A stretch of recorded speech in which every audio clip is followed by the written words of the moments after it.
Hello everyone, and I welcome you all to another video.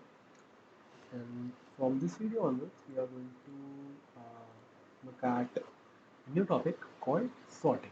Alright, so I hope you guys already know what is sorting, right? But still, let's go by a formal definition of what is sorting. So sorting any sequence means to arrange the elements of that sequence according to some specific criteria. Alright. Suppose I tell you there is an array which is somewhat like this, right? 5, 4, 1, 3, 2. And if I sort it in ascending order, what should be the value? 1, 2, 3, 4, 5. It should be the order, right? Okay, cool. Now, we are done with this, and now suppose uh, if I say, okay, let's take the example of 7, 6, 3, 2, 9. If I have to sort this array in ascend in descending order, what would be the output? 9, 7, 6, 3, and 2. Yes, is that correct? Okay, cool. Let's erase this thing. Okay, let's do one thing. Let's just we can do one thing. Yeah. Okay.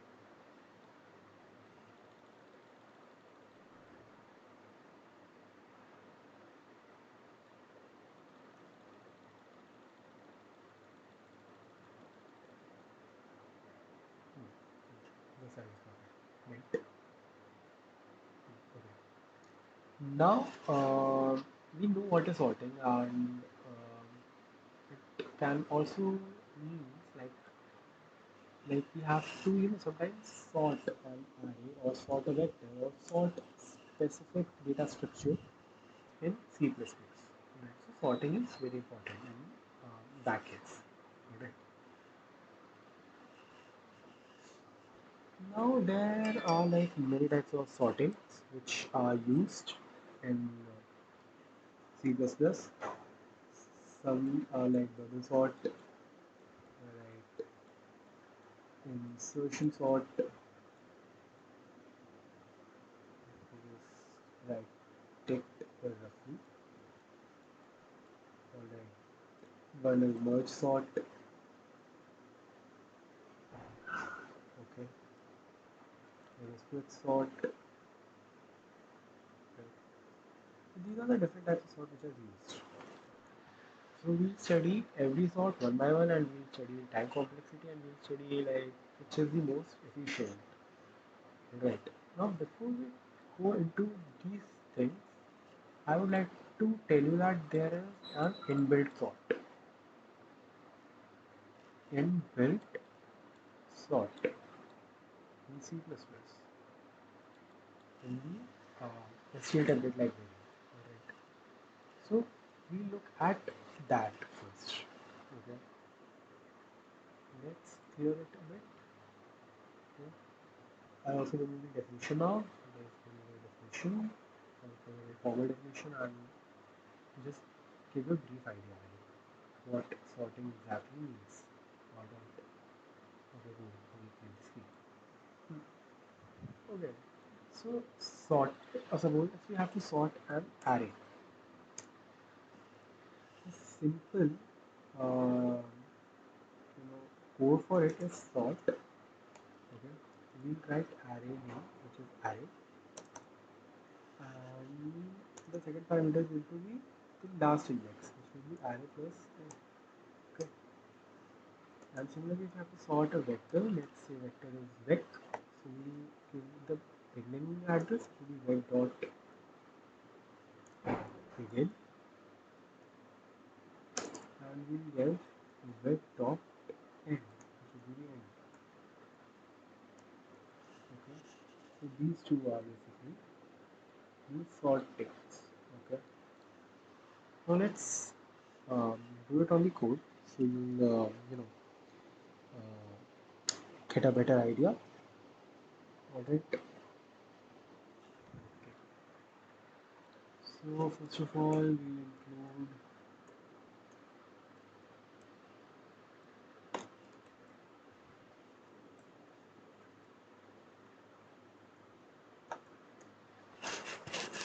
let's include using namespace stdio here.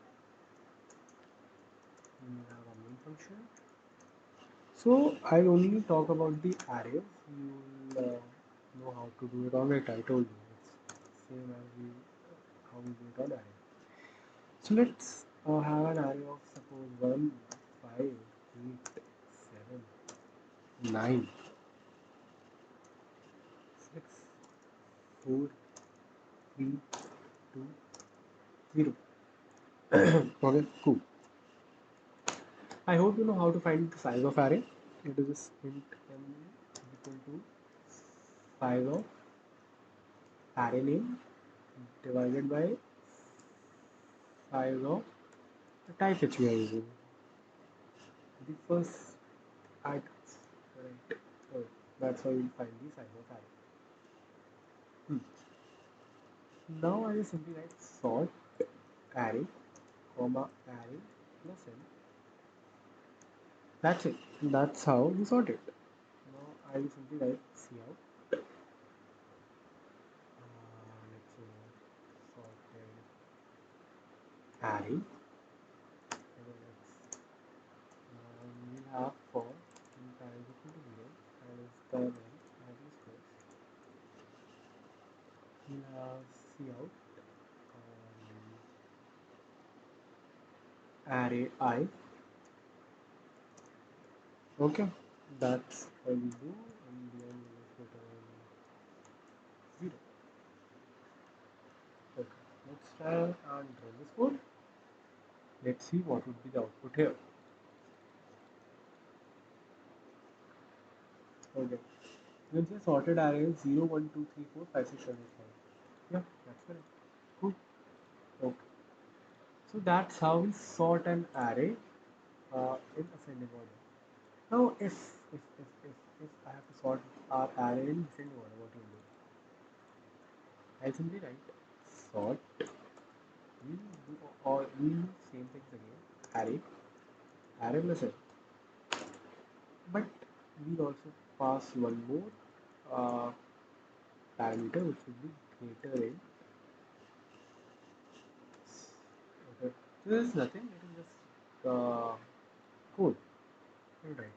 There's nothing there's no logic behind it. You just have to memorize this thing.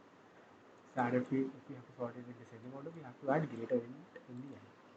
Okay, let's see if it works or not. We'll write greater.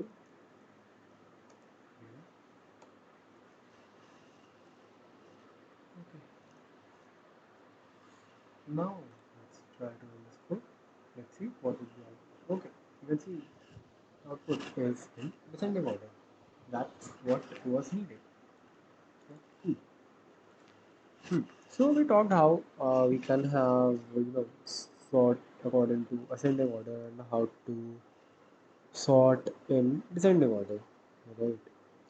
Now, one thing which I told you was we can sort a custom in a custom order and like the order in which we want, and we can have it on any data structure. Yeah. So let's try to do that as well. Let's see if we can do that.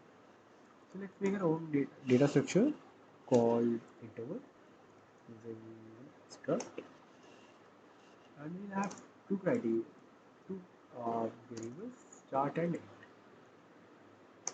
Okay. Here let's have interval array.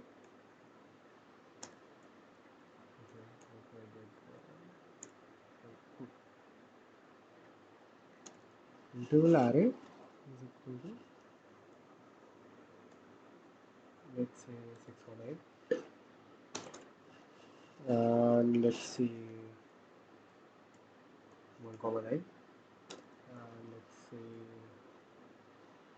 2 comma 3, and let's say one more term, what can I do? Okay, 4 comma 7. Cool. Now I have to sort this thing according to its second term, 8, 9, 3, and 7. So according to what I want, 2, 3 should come first. Then, oh, okay. Uh, okay, clear. 2, 3 should come first. Then 4, 7 should come. Then 6, 8 should come. And then 1, 9 should come. Because 3, 7, 8, 9. That's how the pattern should work. Right. Cool. So what we do here is, first of all, find the size of it, array, where size of array 0. So the median will use size sort array plus n, and you pass a custom comparator function.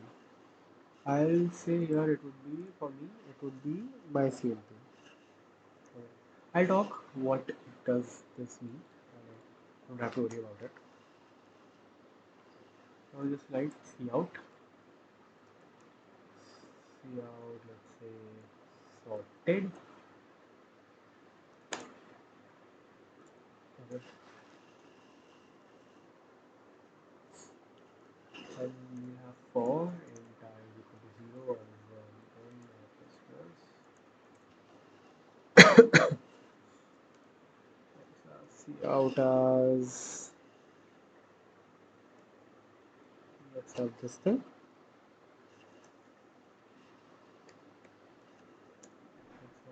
Array I dot start. Okay.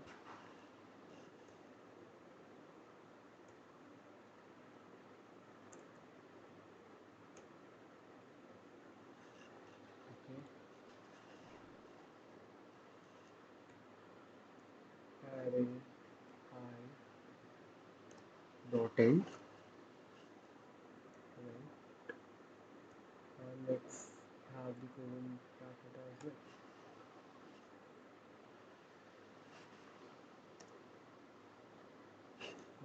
Okay, that's nice. Right. So if I write this code, what output should I get? 2, 3 first, then 4, 7, then 6, 8, then 1, 9. Alright. Now we have to construct my CMP as such that we get this thing sorted around this second term. Okay. So we write our my CMP function. So the definition goes like static bool by CMP. Okay. This is a standard thing. Think much about it. This is a standard practice. This is a standard thing which we do. Okay. Cool. Now inside this, you write interval variable say v1, and you write interval variable v2. Okay. Now what you want? You want, if suppose if we have to put v1 and v2 together, what do you want? That v1, if we put v1, then v1's second should be smaller than v2 second. So we'll return that thing only. Okay. We'll return v1 dot second smaller than v2 dot second.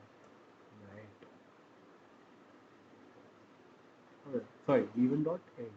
We have to put according to end. Right. Sorry. Yeah. Return simply v1 dot end smaller than v2 dot end. Okay. That makes sense. So if this is correct, v1 and v2 would be in place. If it is not correct, v1 and v2 would interchange. That's what this thing does. Okay. Now let's try and run this one. Let's see what do we output is. 2, 3, 4, 7, 6, 8, 1, 9. It is sorted according to the second term, 2, 7, 8, 9. I have to sort it according to the first term. I just write p1 dot start, v2 dot start, right? Let's run this guy. Let's see, it's sorted according to the first 1, 2, 4, and 6. I have to do it in descending order. I just simply give the sign.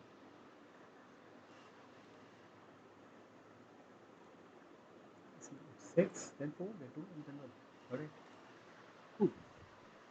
So I hope you understood what basically sorting is, why is it important, why do we basically use it.